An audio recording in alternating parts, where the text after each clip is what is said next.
Sherry, Jim Ryerson with Sales Octane. Understand that you are the top salesperson for your contact relationship management software company, and we do sales training, and we don't compete with CRM, but we call on many of the same types of clients. Anyway, the reason why I'm calling today is I just wanted to introduce myself, and I'd like to connect with you and understand a little bit more about what your team is up to. I can share with you some of the clients that we're working with and some of the projects that we're working on, and then you can decide how or even if this might be a good fit.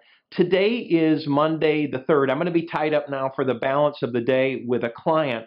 So I will give you a call back tomorrow, the 4th, or if it's more convenient, feel free to give me a call on my personal cell phone. That number is 555-243-1739. Again, 555-243-1739. Thanks and have a great day.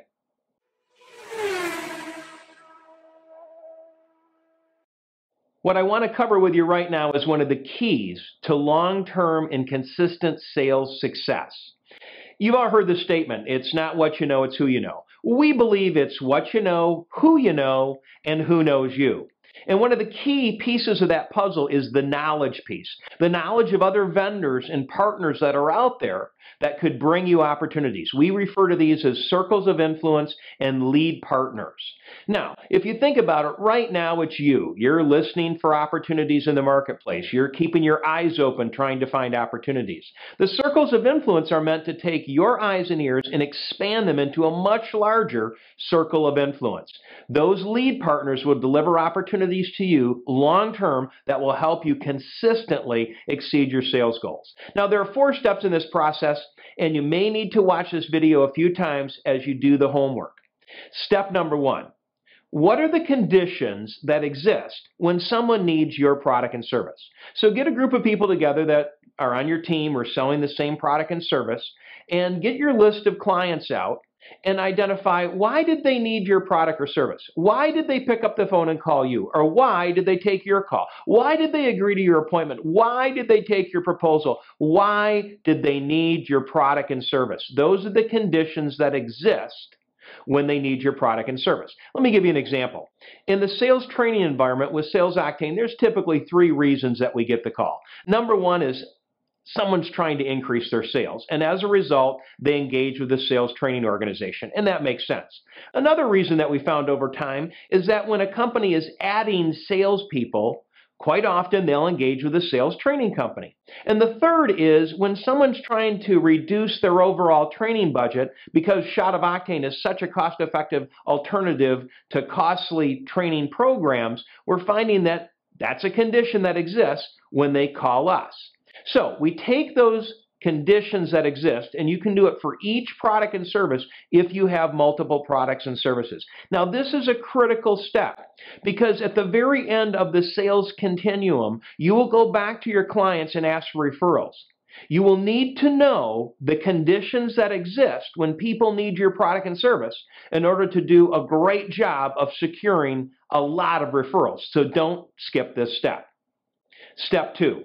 Take a look at that list and identify what else might they buy at the same time.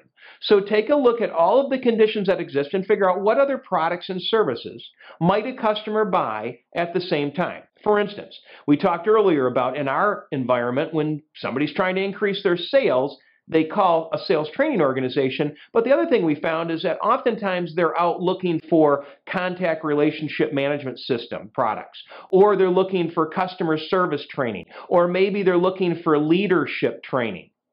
Another one, when somebody's out hiring people, again, they're talking to recruiters. They may be talking to folks in the talent management space. They may be talking to human resource professionals or even other trainers of non-sales related activities. Number 3, when somebody's trying to cut their budgets in terms of their learning budgets, what we found is they're oftentimes looking for learning management systems or online learning systems, or they're outsourcing elements of their sales process. So those are some other products and services that our clients buy at the same time that they're looking to purchase a sales training program. So now, just by looking at that, I've added some spokes to my circle of influence.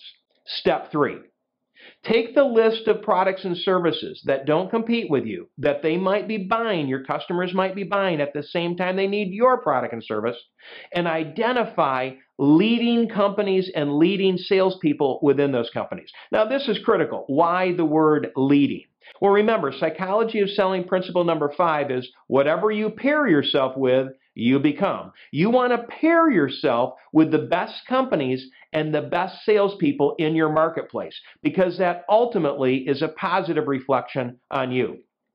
Step 4, pick up the phone. The illustration at the front of this video was literally just a typical voicemail that you would leave for one of these leading salespeople at a company that you don't compete with, whose product or service typically is purchased at the same time a customer might be looking at your product and service.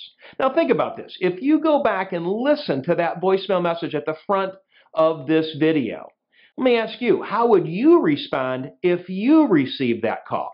Another salesperson that doesn't compete with you, that appears to be calling on the same types of customers that you're looking for, is interested in meeting you and understanding what you're doing and is willing to share their clients.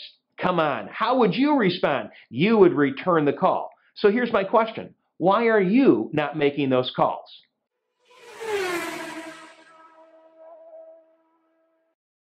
Let me share with you a couple of other ways that you can identify products and services, as well as even the name of the salesperson that might make an excellent circle of influence or lead partner relationship for you. Number 1, literally, when you are out in the field, I want you to look around for other products and services.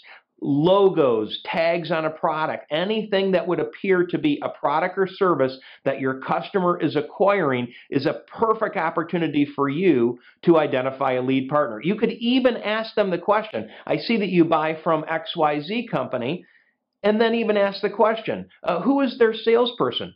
The pretty good person, and you may even get the name of the salesperson as well as a referral. Next, go to your existing good customers, people that have already entrusted their business with you, that already like you, and take your list of conditions that exist, other products and services, and ask them, well, who do you buy your contact management systems from? Or who do you get your leadership training from? That's what I would do in my environment, and I get the names of other providers. Another is literally when you are out at networking events, association meetings, trade shows, there are all these other vendors there. And we get so focused on customers that we fail to take a few minutes to identify other products and services that might be a perfect fit as a lead partner relationship. And when you do that, you begin to expand your network and your circles of influence grow. And over time, you develop relationships that will deliver leads to you year in, year out, and help you exceed your sales goal. So begin working on your circles of influence, make those calls, and we'll see you at the finish line.